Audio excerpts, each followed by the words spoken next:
Yeah, so it was very foreign driving a car for the first time in about 3 or 4 months. Yeah, Um, it's weird how conditioned you get to not doing things, isn't it? yeah, because on the scooter or on the bike, like you're very engaged with the environment. Very You know, exposed you expose. Yeah, yeah. Then I got in this car and I'm like, I felt like I was in this little bubble, bubble. this little spaceship. But then I was still fanging around on the scooter, and I'm like, oh, maybe I need to settle down a little bit here, because over here it's so different. Like I love it. I love like the attitude on the roads. Like, It's just it all interweaves, doesn't it? There's no stop start. It's all flowy. and you just go. Like if you got a Yeah, bit of a yeah. chance, you just go, and then the person will just slow down a bit for you or whatever. And there's no real like I haven't seen any road rage yet. And you hear the little beeps of the horn, but Yeah, the they got the beeps, three beep system. It's the yeah, come in, it's the I'm coming through, or it's the get the fuck out of the way. yeah. But it's all just little. None of it's like back home where a beep means get the fuck out of the way. You're real angry at someone. It's just letting them know, hey, I'm here. I'm over Oh, I here. watched I watched some road rage yesterday, I think, and it was just simply going around a roundabout, and someone pulled through a little bit slow, and this dude in a big truck with his big ego and his small dick came flying through, and he's just on the horn, and I'm like, just. And then I read this quote this morning from the Green Mile, and it's, that the John Coffey character. I'll hold it up. You know that one? Oh, yep, yep. I haven't Yeah, seen the he's like, movie, but I do know that guy. Yeah, yeah. I should watch it. You're looking at me like I should watch it. I Okay, all am right, it's on the list. literally speechless. I'm putting it. Where's my pen? Where's the pen? The Green The Mile. the Green Mile. You haven't.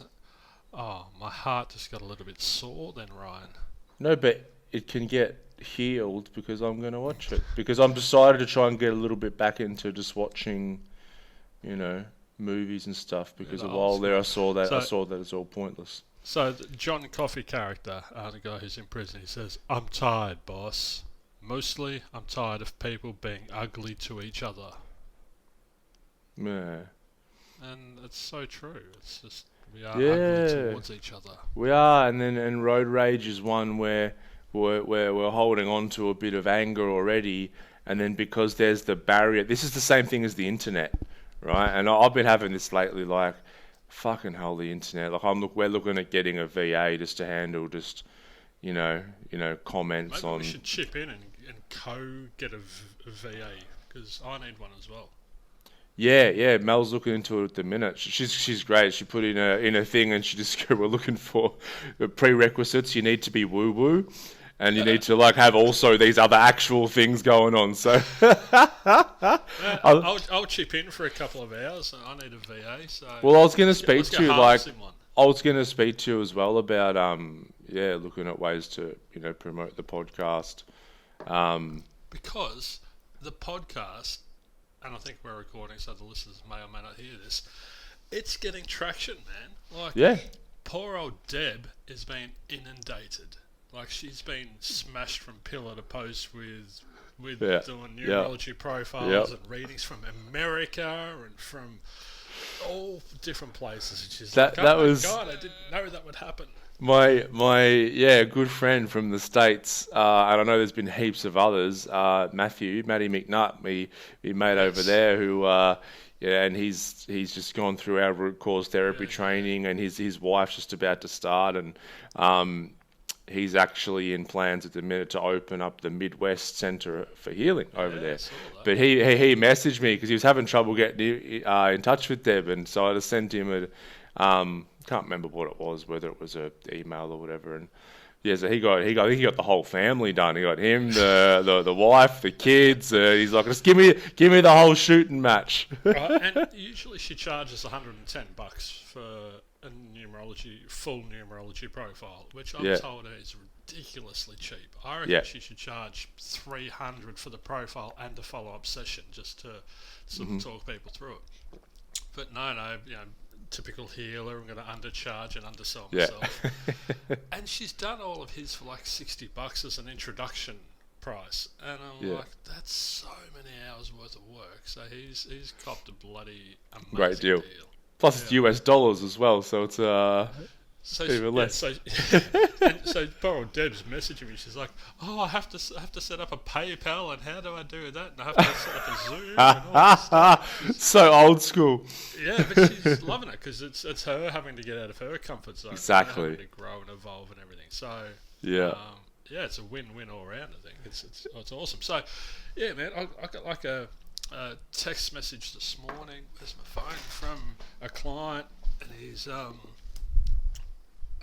just totally random. I'm sitting here just about to start work, and he's what did he say? Just #17 ... old wives' tale, then a laughing emoji, and I was like, what were we talking about then? So I think it was kick the bucket. Kicking the bucket. Yeah, right. So it was death and impermanence, and I think the old wives' tale was kicking the bucket, and where did that come from? So I started listening to number 17, and honestly, dude, I messaged you, man. I was pissing myself. Like, it's I don't know, the shit that we come up with. It's none of it's planned, you know. And for those tuning in, today's going to be a very, very random episode. We had a guest line. Freestyle. We're freestyling today. We did have a guest lined up, and they've had to unfortunately pull the pin last minute. We are getting them on next month in August, which will be great. But we thought we would jump on anyway and just talk some shit. So today we're going to be the bamboo. This is a great example of if you have that rigid, fixed mindset of it should happen, you're going to go into suffering. And this comes back to the road rage and back to being ugly towards each other. So what I was saying with the road rage, sorry to cut you off, is it's the same as the internet. There's a barrier. So like if I'm in my car and then someone's in their car, there's this barrier between me and them. So my anger that I've already got is going to be so you feel much more overt. That's why you see so much road rage. Like if there's this like, oh fuck you, blah blah blah, I'm gonna come and smash you, and then if that person got out of the car, walked up, wound down their window, and stood in their face like this. The lion becomes a mouse. So we should all ride scooters because we don't have that barrier then. Exactly, yeah, and the internet's the worst example of this, man. We spoke about that in the Trolls, so listeners, if you just need to go back and listen to the Trolls podcast that we did, number 2 or 3 or something, way back, early days. But so Mr. Goenka, who spread Vipassana all across the world, the Vipassana meditation, got it global, and he said we can't have peace in society or on earth until we have peace within ourselves. And we can't treat others well when we're in survival mode. You think about someone who's drowning, and I had this happen when I was a lifeguard, you know. I think I've spoken about this, and I reached in and tried to help the person. They just grabbed me and pulled me in, and I had to punch them, and because they were literally mindless. They were so not present. And they didn't care. I could have been their grandma or their mother or their sister or whatever, and they would have done the same thing. So it's an amazing metaphor, I think, to highlight how we're in survival mode when we're struggling. We're not in any position to be of use or help or kind or considerate or thoughtful for anybody else. So I think we really have to get our shit in order. We have to... and we're going to do accountability on the next podcast, but we really do need to get ourselves sorted, so then we're in a position to just, this person is just coming through and they're a little bit slower than what I think they should be. That's okay, it's fine. Instead of getting triggered so easily, we're just I think the more that we can work on that and our personal peace, then we just deal with situations, and we naturally... I suppose our intention with every situation in front of us isn't, you know, how can I best survive? What can I get out of this? How can this make me feel better? All this immediate gratification. But it's like, how can I have this moment in front of me a little bit better than what I left it? And that can be something as like, you're walking down the street and you just see a bit of rubbish on the side of the road, and you're like, oh fuck, and then go and pick that rubbish up and put it in the bin, and then you go about your day.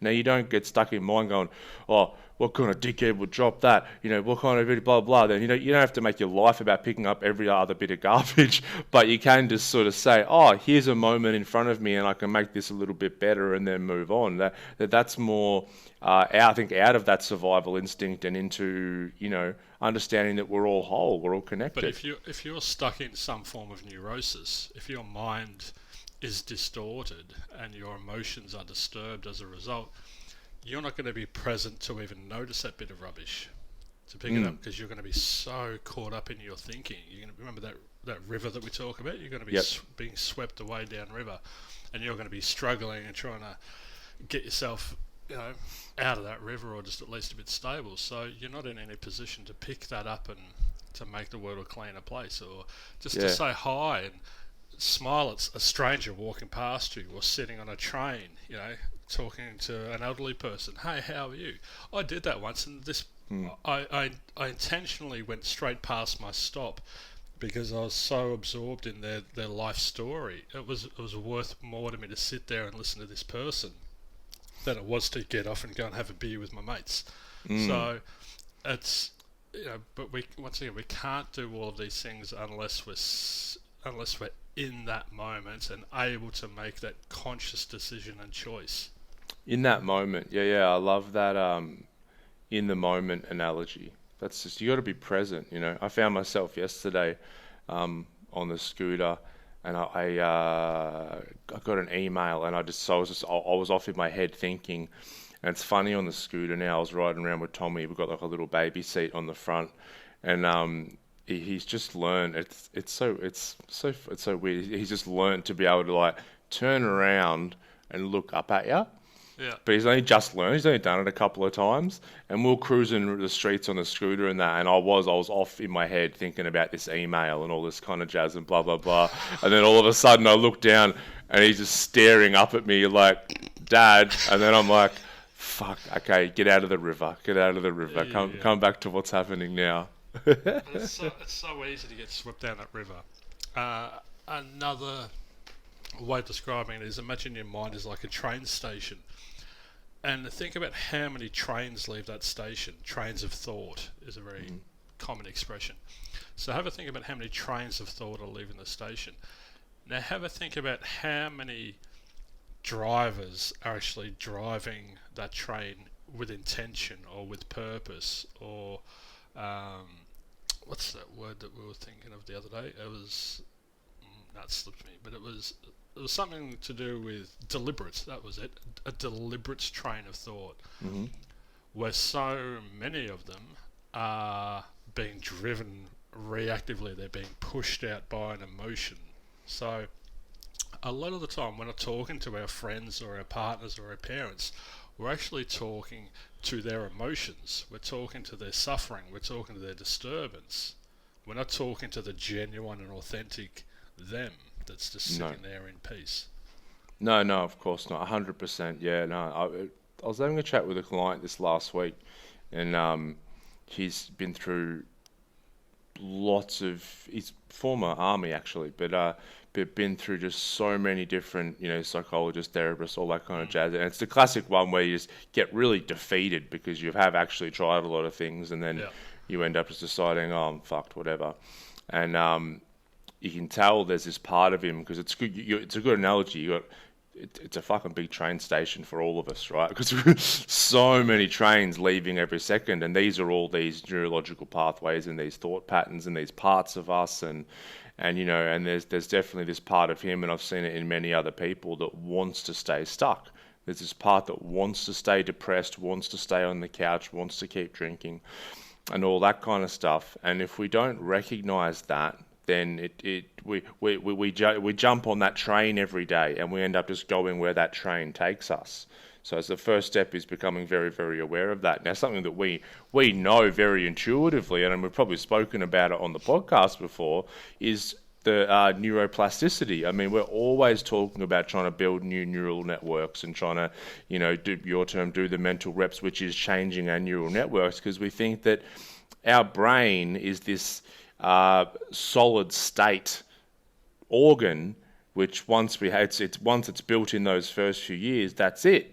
But neuroplasticity says our brain's changing all the time. It is changing in structure. Now, for a lot of people, for most people, it doesn't change too much because they said we had, I'm not sure how they measured this, but I've heard it many times, we have roughly 60,000 thoughts a day, all right, which is a lot. Okay. Now, the really sad thing is over 50,000 of those thoughts are the exact same thoughts that we had yesterday. So we're just do the same thinking, the same thinking, the same thinking, the same thinking over and over again, which means we're just getting on those exact same trains which are leading to those exact same destinations. I'm in the office and I've got the whiteboard here. Do you want me to show you how it works? Look out. Let's do it. Oh. If you're listening, all my clients are going, oh, here he goes on the whiteboard. Here he goes on the bloody whiteboard again. You talk, Nick, and I'm going to try and best explain to the listeners what's happening on the whiteboard. But they can also jump onto your YouTube channel and watch this. They can. But if they're just listening, I'm going to do my best to describe. All right. So what I'm drawing is a neurological pathway. Okay, but so this could be the train station. Yep. Yep. It looks like you've drawn a fork in the road. There's one point leading to two options. Laying down. Yep. So a tuning fork that's laying down on its side. So there's a pathway leading up the top, and there's a pathway leading down the bottom. Now, it seems we're talking about being woken, awake, and all that sort of stuff. And what I've learnt through this is that all that means is a realisation that this path exists, that we have a choice to go up here. And we're calling it the hard path. All right? Mm-hmm. And so therefore this path down here is the easy path. So the path down the bottom is easy because it's mindless. It takes no effort or energy. It's just... this seems to be human nature. It's that train that we've got on every other day, so we just automatically jump on that same train. So this is the path that we go down most of the time, and we do this. We've spoken about how negativity spreads faster than positivity, and that's because this happens so easily. And down here is destructive thinking. Mm-hmm. All right. So taking that easy path is destructive thinking. Yeah. And destructive thinking is cognitive distortions. Mm-hmm. All right. So if you're listening, your mind, your thoughts are cognitions. Yep. So have a think about cognitions or thoughts and then distorted. So they're bent out of shape. So we call that with clients... I've drawn a circle and now I'm drawing lots of squiggly lines in it. It looks like a bowl of spaghetti. So we call it spaghetti brain. Yummy. Alright, so when we have spaghetti brain, we can't see straight and we can't think clearly. Yep. Go back to the drowning person or someone that's stuck in quicksand. Yep. All of a sudden they're in fight-flight mode, they can't see straight, they can't think clearly. When we're in a rip or when we're in quicksand, what we want to train and condition ourselves to do is to be present and understand that, right, okay, I can just drift out the back of the rip and swim around the side, or I can just stay here and I can be still in the quicksand and someone will come along soon. We can think our way through the problem.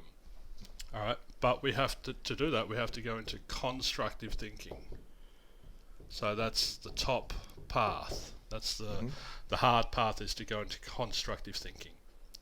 You with me? Yeah, I'm with you. All right, so destructive thinking is these cognitive distortions. So have a think. These are unhelpful thinking styles. So we will jump to conclusions. I know what she's going to say. I know what's going to happen next. Yep, we're going to sort of crystal ball.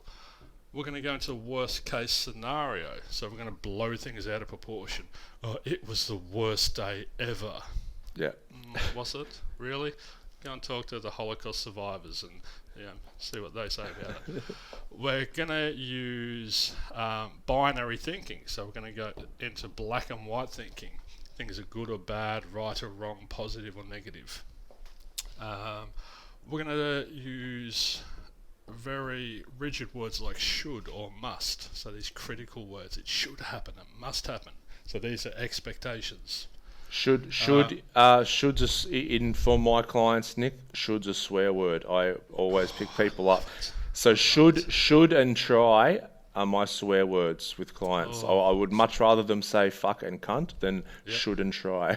Ryan, I'm falling deeper in love with you every moment. Well, that happens. It's a beautiful thing.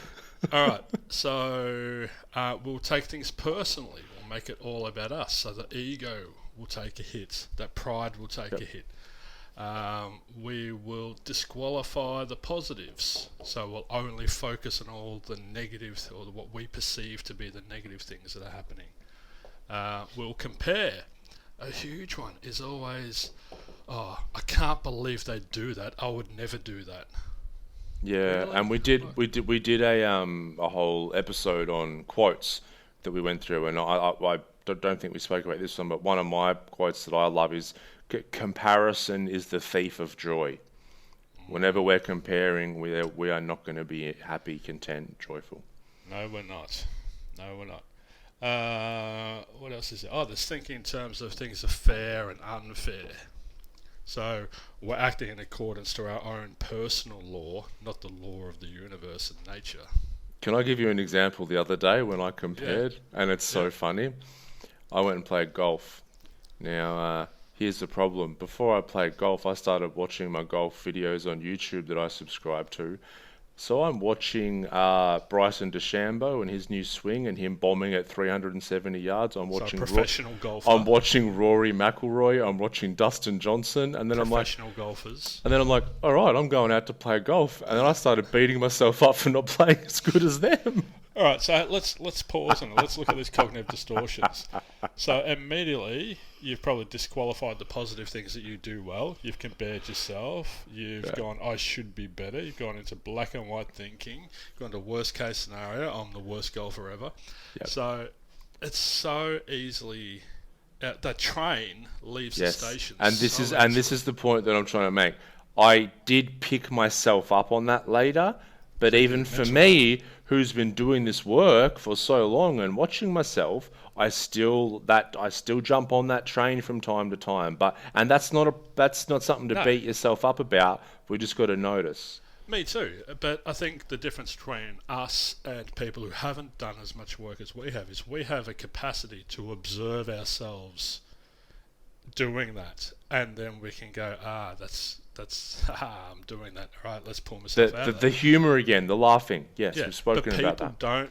Most people don't have the capacity to observe themselves, so that's where they're swept up in that river of thought. Yes, yeah. All right, so those cognitive distortions are destructive thinking. All right, so all of that creates I can't mentality. Okay, and in here we'll start to judge, we'll criticize, and we'll condemn. All right, and you can pick up that with your golf metaphor. You went, I can't believe how shit I am, and you started judging yourself and criticizing yourself and condemning yourself. And then you're going to go all the way back to the start, and you're going to keep repeating that cycle. Yep. All right, so you're going to get stuck in that rut. When you take the easy path, life becomes so much harder. They've done so many studies about how complaining wires our brain and just creates all this unnecessary suffering. And so when you say hard path, it's like the easy path is the unconscious path. Because we're just repeating the same path. We're jumping on the same train that we jumped on yesterday. Yeah, autopilot, exactly. Yeah, and so remember, this is a neurological pathway. There's a bit of protein travelling down this path, and it's going to keep going down that path. But what's creating it is that it's not the event. It's not your golf swing or anything. It's your internal construct. Yeah, the way you're creating your thoughts. So there'll be some stimulus. I hit a golf ball and it goes 400 meters right instead of 400 meters straight ahead, and then you'll react. Sounds like you were watching me the other day, Nick. No, I've played with you. So there's stimulus, and then we'll react, and then we'll go into this space. And in that space, if we get what we want, we'll be happy. But because everything's impermanent or everything's constantly changing, when it shifts or changes and becomes what we don't like, we'll become sad. So most of the time, we'll be in suffering in that space. That's depression, anxiety, anger, or guilt. Yep. So that model of operating is what creates that slipping down the easy path into that. It is, and it also brings so much. I think trying to we do that because we feel like we can control circumstances and everything. And I think a big theme for me lately, I've been trying to work on with myself, is this whole concept of just giving up, of just giving, just surrender. Exactly, yeah, just giving up. And it was funny. I after a couple of holes of golf, I put this into action. I just let go of any expectation. I'm like, bro, stop thinking you're gonna bomb it like DJ.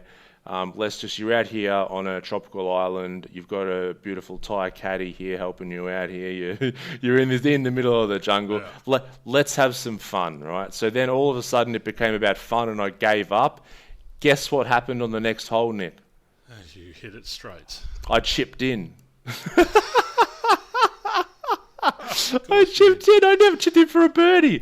It's because all of a sudden, when you stop trying to control shit and you surrender and you let go to the flow of life. I mean, we started getting a bit deep. We might have even spoke about this last week around what's that indwelling being if we're not our thoughts and emotions and patterns and everything. And it's like we are life. When we get into that flow of life, then all of a sudden life becomes so much easier, but it requires giving up. And I do like the word surrender as well, but I like giving up as well because it's got such a negative connotation. But if more people just gave up, then I'll give people a resource. It's more challenging. I think giving up is more challenging because people are so conditioned to don't give up.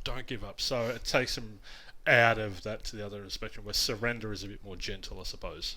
It is. For people, I've got a couple of resources. For people listening, in YouTube, little 5-minute video, Alan Watts, Accept It and You'll Be Good at It. That's Alan Watts, Accept It and You'll Be Good at It. I've been watching this one nearly every day, once again, on these exact concepts that we're talking about how we're just trying, and then the moment that you give up is the moment that we start to, it's like we're trying to swim, and we can't. We think that we're that retarded kid who's never going to be able to swim, so we said, fuck it, I give up. Then we're swimming. Or then we're playing guitar, or whatever it is. Yeah, but have a think about, so the train's left the station, it's destructive, I can't do this, I'm so terrible, I'm so bad. You've gone into that neurosis, you've gone into that suffering, right? So these distortions are going to create that suffering, but what's creating those distortions is your beliefs. And we've spoken about the three amigos, that I must be perfect, I must get what I want, I must be liked. So you've gone out there with this unconscious belief that I must be perfect, I must hit every drive down the middle, I must be like a pro golfer. You can hear how irrational that is, and you can hear the underlying attachments. Remember, attachment is the cause of all suffering, attachment and ignorance. So your attachment to the belief that I must be perfect is going to send your mind into a distorted state, which is then going to create this emotional disturbance, which is then going to affect your performance. Absolutely. The amount of pressure that you put on yourself, you're going to tighten up physiologically. You're going to be in adrenaline and cortisol and more stress in the body. Your muscles are going to be tense, and you're not actually going to perform in the flow. And it's these that, like, the problem is that these, like, cognitive distortions. So distortions, by definition, means they're not real. That we're not seeing something as they are, and it's so we run into problems because we're not aware we have all these distortions going on, and we think they're all true. So but when I say, but Ryan the golfer was living in the reality of what he thought should have happened, or should be happening, or could happen, or would potentially happen. So Ryan the golfer was living in the reality of what should, could, or would happen, instead of the reality of what is. So he wasn't present. He wasn't the moment. Go back to picking up the bit of paper off the ground. He wasn't present just to let the golf club go through the ball and let go of his expectations and blah, blah, blah. But then Ryan, the golfer, realised there was a cognitive distortion and could pick it up. Most people don't understand these cognitive distortions, so and this is that the ego thinks it's always right, and this is we run into problems because we believe we're right. So let's say it's black and white thinking, and it's like, oh, this is the most fucked thing ever, and then I don't understand that that's a cognitive distortion, so I believe that. So then that just becomes my reality. So all my distortions become my reality, when by definition distortions aren't reality. And this is where so many person's reality. Yeah, that's what everyone's living in, these illusions. So that's why I stopped being a therapist or counsellor and shifted into being more of an educator or a teacher with Myndfit, because I wanted to stop helping people out of their suffering that they were creating and leaving them in the same pathways that were creating it. So next time Ryan the golfer goes out, has a terrible round of golf, comes to see me for counselling, oh, I'm so terrible, I'm so... I could help him feel better, but in the next round that he goes out, he's going to go out with the same cognition construct and process, so he's going to go back into the same suffering. So it just didn't. That's make right. sense. The same cause is still there. Yeah. So I encourage people, like people who listen to the show have heard us talk about cognitive distortions before. Like, I encourage people to take a deep dive in this stuff. Like, if you Google cognitive distortions, there'll be a list of them all. I've got them on my website. There you go, myndfit.com. Have it on there. There's also one of the best books that I've read on this stuff on cognitive distortions, cognitive biases and heuristics is called Thinking Fast and Slow by Daniel Kahneman. This was a great book on this stuff. Like, he's a very heavy... Got to be... I think what's a great book for us is not a great book for the listeners. Because I've got over here, I've got my little bookshelf over here. Mm-hmm. And so I've got, The Brain That Changes Itself and What the Dog Saw, and I've got all these emotional intelligence and reality therapy, and I've got The Happiness Trap and The Courage to Be Happy and all these books. And occasionally I'll recommend them to a client, and they'll always bring them back the next week saying they were a bit too clinically, they're a bit too... So what people who are new to this really enjoy are books more like The Four Agreements and more story books. Yeah. So Well, The Peaceful Warrior. This book is very clinical. Yeah. But if someone is like really interested in... No, just come and do a discovery session. I mean, because it's just we've got... the podcast is reaching so many people. I had an amazing dude, Nick. Shout out to Nick from New Zealand. Hit me up and he's like, man, I'm in New Zealand, but listen to the podcast. It makes sense. I've been sitting on this for weeks and finally I reached out. And now I got a chance to go through all this with him. He's like, oh, that's why I'm feeling the way I'm feeling. It's so much easier if someone... Like, all I am is interpreting it from that clinical to a more palatable... relatable, common sense. Relatable way. Yeah. Totally makes sense. So, this is what most of us are doing, yeah? But our buddy Viktor Frankl, who survived the Holocaust and came out with everything can be taken from a man, the loss of his personal rights to choose how he feels in any given situation, broke that down into there's still stimulus, but then there's a space we can enter, and then we can mindfully choose how we respond. Mm-hmm. Yep. So the formula looks the same, just a couple of bits are different. Yeah, just in different spots. So we're reactive because we're attached to irrational beliefs. Where up here we can observe objectively. So Ryan the golfer can hit his shot and it goes 400 metres right, and he can sit there in this space between stimulus and response, and he can just go, that's interesting. Wow. All right. Well, that's where the ball is. Acceptance. No distortions, no I'm shit, or that should have gone straight, or I should have hit that better. It's just, Oh, that's interesting. The ball's over there now. That's where I'm off to. That's where I'm off to. That's where my next one's going from. Yeah. So it's staying present, but it's staying equanimous. It's keeping that emotional state undisturbed. So it's not the stimulus. It's not the fact that you hit the golf ball 400 meters right.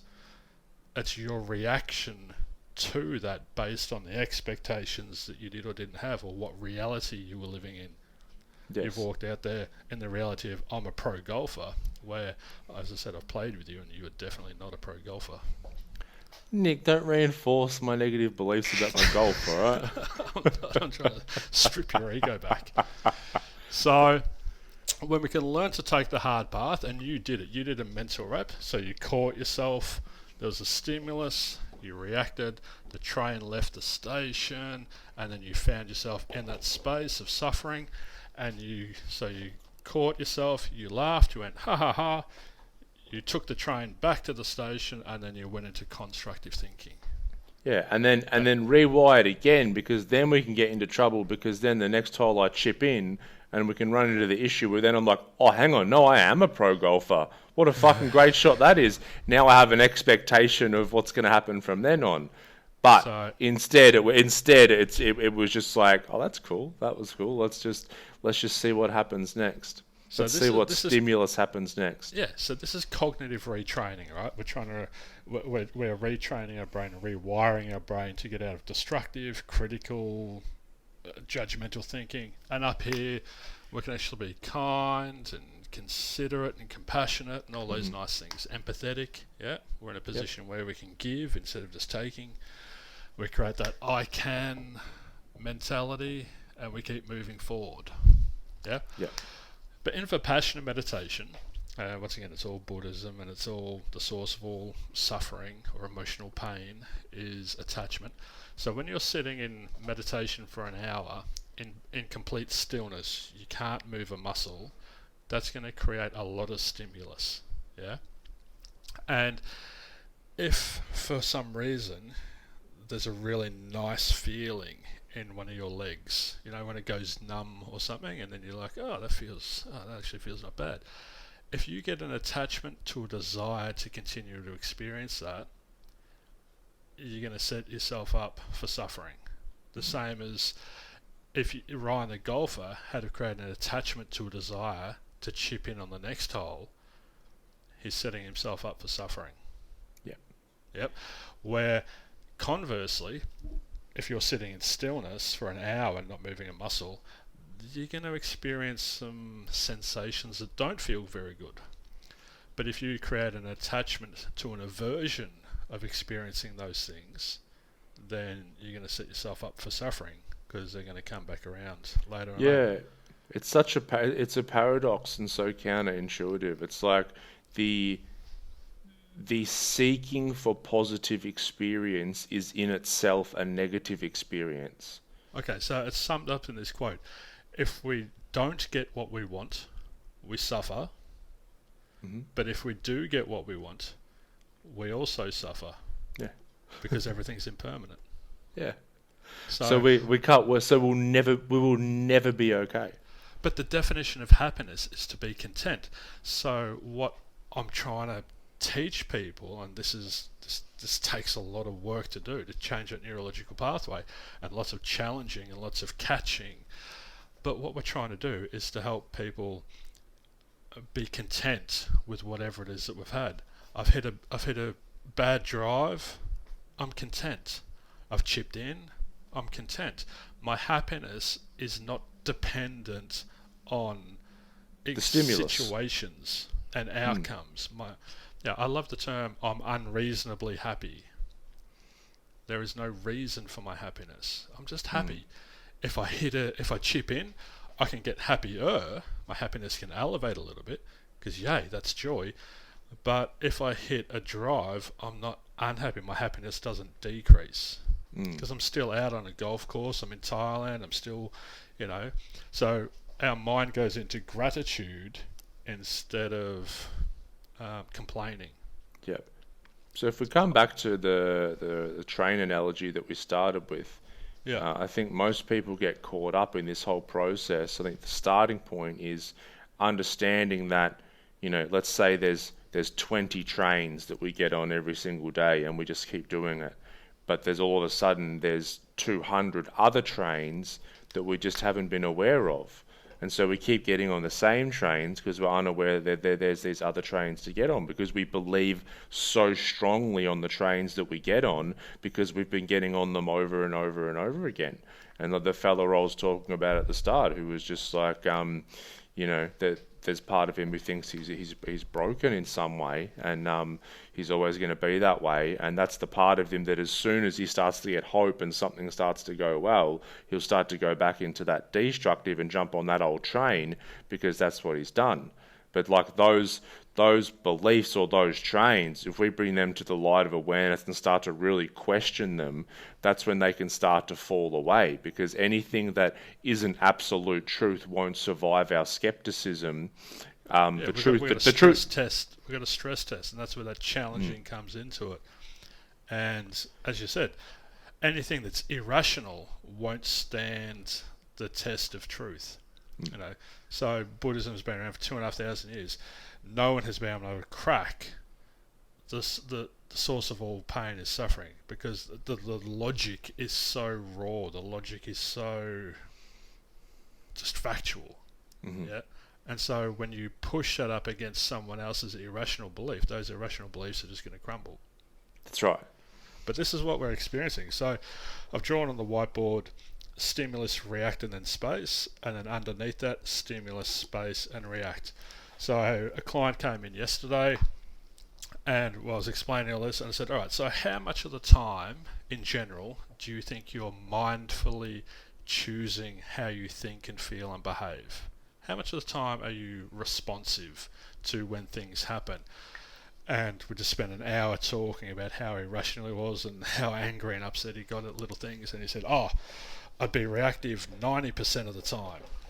And I said, okay. And so 10% of the time you're conscious.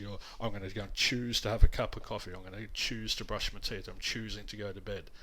And so, but that choice is in play only 10% of the time. He's like, yeah, that a bit. Usually he's highly emotionally driven.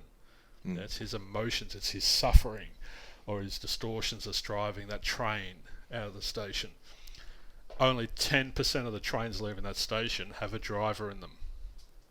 So this dude's not in control at all. Yet we expect him to be contributing to society in a really wonderful manner, and to be a great father and a husband and a worker, and it doesn't make sense. So I said, what do you reckon the goal is?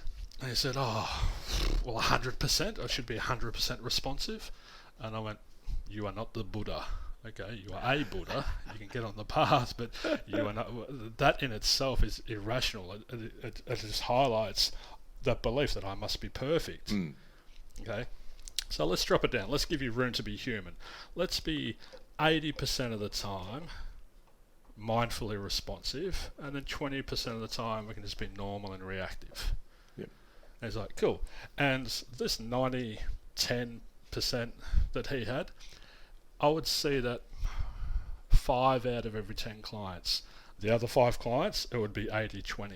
Yep. So that's how reactive they're, either 10 or 20%. So for him, that equates to 70% being reactive, unnecessarily reactive. 70% of unnecessary suffering. So it's like turning up to a gym being 70 kilos overweight. Yeah, and wondering why you don't feel good. Yeah, that's true. Yeah. It's a great analogy. Your mental health is very out of shape. Yes. Yep. So this is where we have to do all these mental reps, these bicep curls for the brain, to start strengthening and reconditioning that operating system, the way that we're constructing our reality, our illusion that we all live in. We've got to really shift that and turn it around. And it's so, and this process just becomes easier and easier because, like we spoke about with these neurological pathways, if you imagine, if we're trying to get as least technical as possible, it's a brain groove. So it's a groove that we've grooved man. in. It's so groovy that we've grooved into our brain, and the longer that we've done it, the deeper that groove gets. But as soon as we start to take that hard path and go into that constructive thinking, we go down a different groove. And so every time we do that, the deep groove of destructive thinking will get less deep, and the constructive one will get more deep, which means the energy in our brain is trying to move through the path of least resistance. So all of a sudden, the path of least resistance will become constructive. So constructive will become automatic, as opposed to early on having to use this personal will to get there. That's why the hard path becomes easy, Ryan. And so that's why the easy path becomes hard. Life gets so much harder. It's so draining operating in this destructive way. It really is. It takes easy in the moment, hard life. Hard in the moment, easy life. Well, let's go for that quick fix and that instant gratification and that dopamine hit. And it's that, I've got it, But that's not conditioning us to be healthy and for our well-being to be really well down the track. So look, I tried it with drugs, Nick, and it didn't quite work for me. So if the listeners are thinking about that, I recommend going for the hard option now for an easy life later. And I did it with alcohol. Lots of people do it with food or gambling or smoking or whatever the case may be. But we talk about being woke. We talk about doing the work. Yeah, and this is the work. So for all the listeners, if you're wondering, what do they mean by the work? The work is putting yourself in a position in front of somebody like me or like Hass who can challenge you, who can stress test your operating system, who can do an audit over your operating system, and see how many red flags are in action, see how many unhealed parts of you there are that are hypersensitive and being triggered when things don't go your way. And all we're really doing is trying to look at your emotional intelligence and go, what is your capacity to self-manage and to self-regulate, and what impact are you then having on those around you? What is your capacity to contribute in a positive manner to your family, to your work, to society? Because you can't do that unless you're in shape and you're okay first. Exactly. So, and this is uncomfortable. This is that. The motto for Myndfit is discomfort precedes success. It's being challenged doesn't feel good in the moment, but down the track it's so much better. And it's like going to the gym. It doesn't feel good sweating your ass off, on a treadmill going for a 10k run or lifting heavy weights. It hurts. It fucking hurts, and you're straining and you're stressing, and there's blood and sweat and shit going everywhere. But you feel so much better when you leave, or that night when you get into bed, or the next day, and you can feel your muscles have been used. You're going, it feels good. Yeah, and then when you go back again, you're stronger. The weights don't change. Like 20 kilos is always 20 kilos, so you get stronger. The weight doesn't get lighter. No. But I talk to clients about holding on, remaining attached to what you think should have happened in your childhood. And it's akin to holding 5 kilograms. Now, 20, 30 years down the track, that version of them that experienced that trauma or whatever is still holding on. And the weight of that experience hasn't changed, but the part of them that is holding onto it has gotten tired, so it feels heavier. And so, and then they need to incorporate another part to start holding it up, and all of a sudden all these parts come into play and life will happen again, and so then they're defenseless. They're unable to manage whatever experience they're going through at the time. Yeah, it's funny. There's a therapy called, I think it's called internal family systems. And it's very, very much what you're talking about. It's like there's this part of us that we haven't let go from when we're younger, and that's called the exile. And then all of a sudden they're called managers. So we create all these managers to try and hold up or protect the exile. And then that's all that's happening. But then there's also another part of us called the firefighter. And that's when the exile gets too active or too triggered and the managers can't keep it under control, and the firefighter just goes all out to try and stop things. And that's when we just go and get blind drunk or use drugs or whatever it is to just try and stop that exile or that younger version of us that we're still holding on to from getting too activated. Yeah, well, that was probably anxiety for me. Remember the arms around me like a bodyguard stopping me from leaving the house. Yeah, love it, love it. Anxiety is a coping mechanism. It is. All right, let's wrap it up there, mate. We've got to jump off, but Cool, that was super educational. Well, it just went where it needed to go. It went where it needed to go. Yeah. And I encourage people, if you are listening and you want more of the visual representation, jump on the Centre for Healing YouTube and you'll be able to see Nick's beautiful whiteboard and his drawings.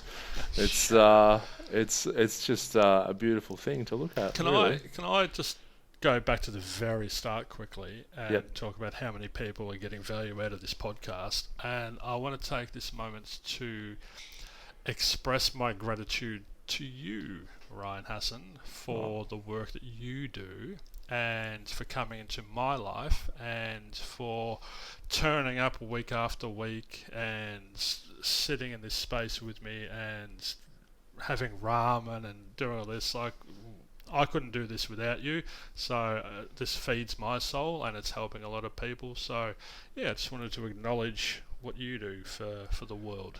And I receive that fully, and you know how I feel, and I'm not going to throw a compliment back your way like most people do. It's unconditional. I'm just going to receive that completely, and that feels very, very nice in my heart. Just let it slide on in. All right, guys, we'll see you on the next episode. Peace.